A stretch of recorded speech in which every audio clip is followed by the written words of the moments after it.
Hello everyone, welcome to my YouTube channel bio with ease. तो आज हम बात करने वाले हैं रिप्रोडक्शन पर, जिसमें कि आपको 7 से 8 मार्क्स के क्वेश्चंस आपको देखने के लिए मिल जाएंगे अपने प्रीवियस ईयर क्वेश्चन पेपर्स में से। और बहुत ही इजी क्वेश्चंस आते हैं, डायग्राम बेस्ड भी क्वेश्चन आते हैं, डिफरेंसेस भी आते हैं और बहुत ही इजी होते हैं। आप अगर मेरी वीडियोस को अच्छे से देखेंगे और समझेंगे तो आपको क्वेश्चन आंसर के थ्रू ही ये पूरा चैप्टर अच्छे से समझ में आ जाएगा और आपको पता भी नहीं चलेगा कि कब में कब आपके क्वेश्चन आंसर्स भी कंप्लीट हो गए इस चैप्टर के और आपने इसको थोरोली समझ भी लिया। तो इस चैप्टर से मैं टोटल 4 वीडियोस बनाने वाली हूँ, जिसमें पहली वीडियो हम आज जिसमें कवर करने वाले हैं सेक्सुअल रिप्रोडक्शन और सेक्सुअल रिप्रोडक्शन में डिफरेंसेस, और कुछ 2-4 हमारे कुछ इंपॉर्टेंट क्वेश्चंस हैं जो कि 1 और 2 मार्क्स में पूछ लिए जाते हैं। दूसरी वीडियो में मैं असेक्सुअल रिप्रोडक्शन के बारे में बताऊंगी, जैसे कि इसमें हम budding, fragmentation, spore formation, vegetative propagation, इनको थोड़ा डीप में पढ़ेंगे। और तीसरी वीडियो होगी जिसमें हम रिप्रोडक्शन इन फ्लावरिंग प्लांट्स, और चौथी वीडियो जिसमें कि हम रिप्रोडक्शन इन ह्यूमन बीइंग पढ़ेंगे। तो इस पूरे चैप्टर को मैं 4 वीडियोज़ में कवर कर दूंगी। तो आप मेरी चारों वीडियोस देखना और होपफुली कि आप इन सारी वीडियोस को देखकर अच्छे मार्क्स स्कोर कर पाएंगे अपने एग्जामिनेशंस में। तो अब हम शुरू करते हैं रिप्रोडक्शन से। रिप्रोडक्शन, तो पहले हम इस वर्ड को स्प्लिट करते हैं। रिप्रोडक्शन यानी कि यहाँ पर हम कुछ प्रोड्यूस करने वाले हैं, ठीक है। तो पहले तो जानते हैं कि रिप्रोडक्शन एक्चुअल में होता क्या है। What is reproduction? So reproduction is the biological process by which new individual organisms यानी कि offsprings are produced from their parent। तो रिप्रोडक्शन एक बायोलॉजिकल प्रोसेस है जिसमें क्या होता है कि पेरेंट्स ऑफस्प्रिंग प्रोड्यूस करते हैं। तो यहाँ पे क्वेश्चन ये आता है, क्या रिप्रोडक्शन ज़रूरी है हर एक ऑर्गेनिज्म के लिए, या ज़िंदा रहने के लिए रिप्रोडक्शन बहुत ज़रूरी है? तो इसका जवाब है नहीं। अगर हम एक इंडिविजुअल के प्रोस्पेक्टिव से देखें तो जितना इम्पॉर्टेंट हमारे लिए खाना खाना होता है, यानी कि न्यूट्रिशन है और डाइजेशन है, एक्सक्रीशन है, सर्कुलेटरी सिस्टम है, उन सबसे ज़्यादा इम्पॉर्टेंट तो रिप्रोडक्शन नहीं है अगर हम इसको इंडिविजुअल बेसिस पे देखें। अगर कोई इंडिविजुअल रिप्रोडक्शन नहीं करेगा तो वो मर नहीं जाता, वो अलाइव तो रहता ही है। लेकिन अगर हम इसको पॉपुलेशन के एस्पेक्ट्स में देखें तो अगर पॉपुलेशन में अगर कोई एक पॉपुलेशन है जो रिप्रोड्यूस ही नहीं कर रही है, या कोई एक स्पीशीज़ है जो रिप्रोड्यूस नहीं कर रही है, तो वो तो एक्सटेंट हो जाएगी। उसका तो कोई हमें आने वाले टाइम में कुछ मिलने वाला ही नहीं है, क्योंकि अगर रिप्रोडक्शन ही नहीं होगा तो पॉपुलेशन ख़त्म। तो इसलिए रिप्रोडक्शन की तो भाई ज़रूरत है, भले ही इंडिविजुअल लेवल पे ज़रूरत ना हो, लेकिन पॉपुलेशन लेवल पे तो रिप्रोडक्शन बहुत इम्पॉर्टेंट है। तो अब हम नेक्स्ट क्वेश्चन यही कवर करते हैं, what is the need of reproduction? तो इसकी ज़रूरत क्या है? सो reproduction is an important survival strategy. तो ये क्या है? सर्वाइवल स्ट्रैटेजी है, यानी कि जीवन के लिए, ये हमारे जीवन व्यापन के लिए, जीवन को चलाने के लिए बहुत इम्पॉर्टेंट है। सर्वाइवल स्ट्रैटेजी है that is used to ensure continuation of species, यानी कि किसी भी एक स्पीशीज़ के कंटिन्यूएशन के लिए, उसे लगातार आगे बढ़ने के लिए रिप्रोडक्शन की बहुत ज़रूरत होती है। और हम इसको दूसरे वर्ड्स में भी कह सकते हैं to continue the chain of life. अब तीसरा क्वेश्चन यहाँ आता है कि हाउ डू ऑर्गेनिज्म रिप्रोड्यूस? अब हमने पढ़ लिया कि रिप्रोडक्शन है क्या, इसकी ज़रूरत क्या है। तो अब क्वेश्चन ये आता है कि ऑर्गेनिज्म रिप्रोड्यूस कैसे करता है? तो इसके 2 मोड हो सकते हैं।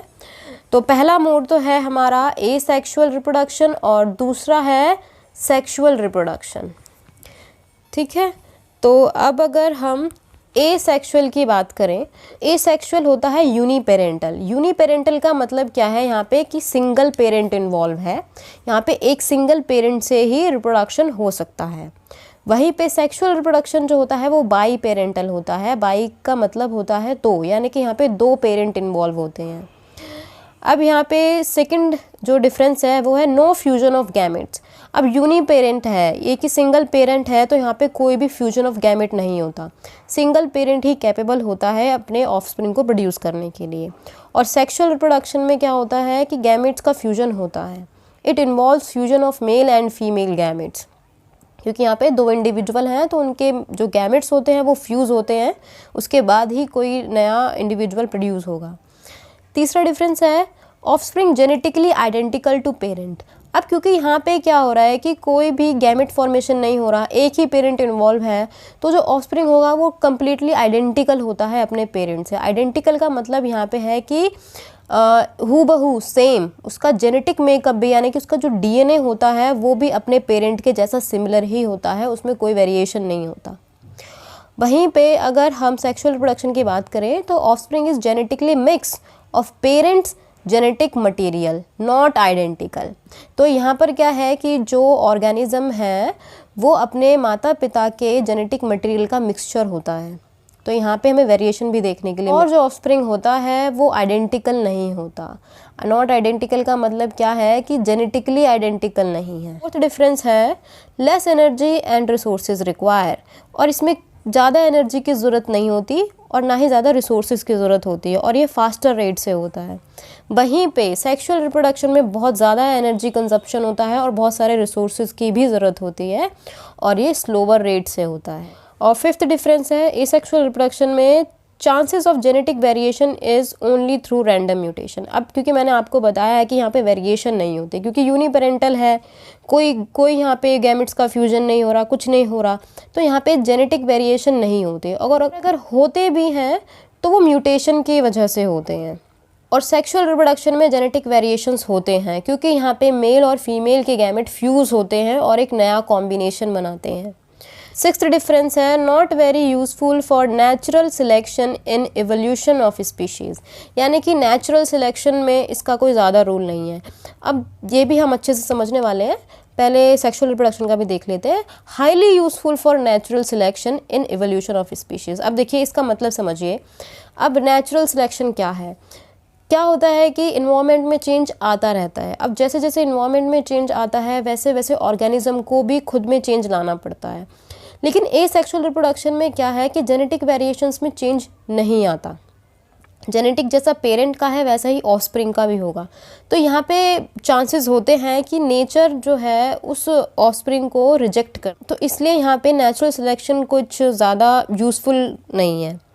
और वहीं पे सेक्सुअल रिप्रोडक्शन में जो है नेचुरल सिलेक्शन एक बहुत ही इम्पॉर्टेंट एस्पेक्ट है एवोल्यूशन को लेके, क्योंकि यहाँ पे जैसे डार्विन ने भी कहा था कि जो अपने इन्वायरमेंट के अकॉर्डिंग खुद को अडाप्ट कर लेगा, खुद को चेंज कर लेगा, फिट होगा उसके अकॉर्डिंग, वही उसी को ही नेचर सिलेक्ट करेगा। तो यहाँ पे सेक्सुअल रिप्रोडक्शन में इसीलिए नेचुरल सिलेक्शन होता है। Seventh difference is it occur by budding, fragmentation and sporulation. So these are the types of sexual reproduction which I will cover in my next video. And in contrast it occurs due to pollination and fertilization. और sexual reproduction में pollination होता है जो कि flowering plants में होता है, fertilization जो कि vertebrates में होता है, humans में, dog, cow, इन सब में। और इसके कुछ एग्जाम्पल्स हो गए, bacteria, yeast, flatworm are the example of asexual reproduction. They all are reproduce by asexual reproduction and flowering plants, humans, dog, cat etcetera they are reproduce by sexual reproduction. ठीक है, अब यहाँ पे एक और क्वेश्चन जो है वो बहुत इंपॉर्टेंट है, अब मैं उसको ही कवर करने वाली हूँ कि what is the importance of DNA कॉपिंग in reproduction.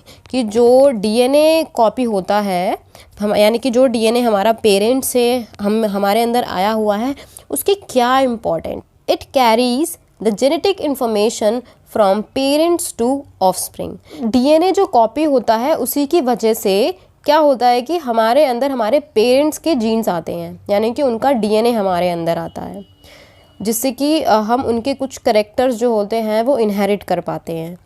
Secondly it determines the body design of an individual, that means it makes offspring to look similar to the parent. और जो दूसरा चीज़ है वो है कि डीएनए कॉपी की वजह से हमारा जो बॉडी डिज़ाइन होता है वो हमारे पेरेंट्स के जैसा हो, इसकी वजह से हम अपने पेरेंट्स के जैसे सिमिलर दिखते हैं। हम सिमिलर होते हैं लेकिन आइडेंटिकल नहीं होते। आप दो वर्ड्स का मीनिंग भी समझ लीजिए। देखो, सिमिलर का मतलब होता है कि जैसे अगर हमारे पेरेंट्स के भी दो हाथ है तो हमारे भी दो ही हाथ होंगे, उनके जैसा ही हमारा फेस होगा, एक नाक होगी, दो आँख होंगे, ये हमारे कैरेक्टरिस्टिक्स हैं।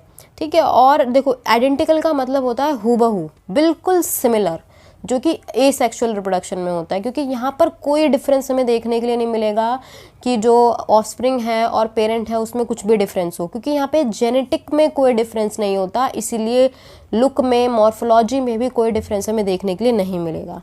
लेकिन वहीं अगर हम सेक्सुअल रिप्रोडक्शन में देखें तो हमें सिमिलर चीज़ें मिल सकती हैं लेकिन आइडेंटिकल नहीं मिलती। इस वीडियो में हमने रिप्रोडक्शन के 4 से 5 क्वेश्चंस कंप्लीट कर लिए हैं, जैसे what is reproduction, what is the need of reproduction and what are the modes of reproduction, जो कि एसेक्सुअल एंड सेक्सुअल होते हैं। और भी डीएनए कॉपिंग वाला एक क्वेश्चन हमने किया है इसमें, और एक और क्वेश्चन हमने यहाँ पे कवर कर लिया लेकिन हमें पता नहीं चला कि what are the advantage of sexual reproduction over asexual reproduction. तो एडवांटेजेस हमें क्या देखने के लिए मिली है, सेक्सुअल रिप्रोडक्शन में हमें वेरिएशन और नेचुरल सिलेक्शन देखने के लिए मिलता है, जो कि हमें एसेक्सुअल रिप्रोडक्शन में नहीं मिलता। तो इसलिए नेचर जो होता है वो सेक्सुअली रिप्रोड्यूस ऑर्गेनिजम्स को ज़्यादा फेवर करता है रैदर देन कि जो एसेक्सुअली रिप्रोड्यूस हुए हैं। तो इस वीडियो में हमने अपने बहुत सारे इंपॉर्टेंट क्वेश्चंस कवर कर लिए हैं, और नेक्स्ट वीडियो का आप ज़रूर इंतजार करिए जहां पे हम एसेक्सुअल रिप्रोडक्शन पढ़ने वाले हैं। और भी 2 वीडियोस आएंगी जिसमें कि मैं प्रीवियस ईयर के क्वेश्चंस भी आपके साथ डिस्कस करूंगी, तो आप वो भी ज़रूर देखना। तो अगर आपको ये वीडियो हेल्पफुल लगा हो तो प्लीज़ आप इसे अपने फ्रेंड्स के साथ ज़रूर शेयर करिए, और मेरे चैनल को लाइक, कमेंट एंड सब्सक्राइब करना ना भूलें। Thank you very much.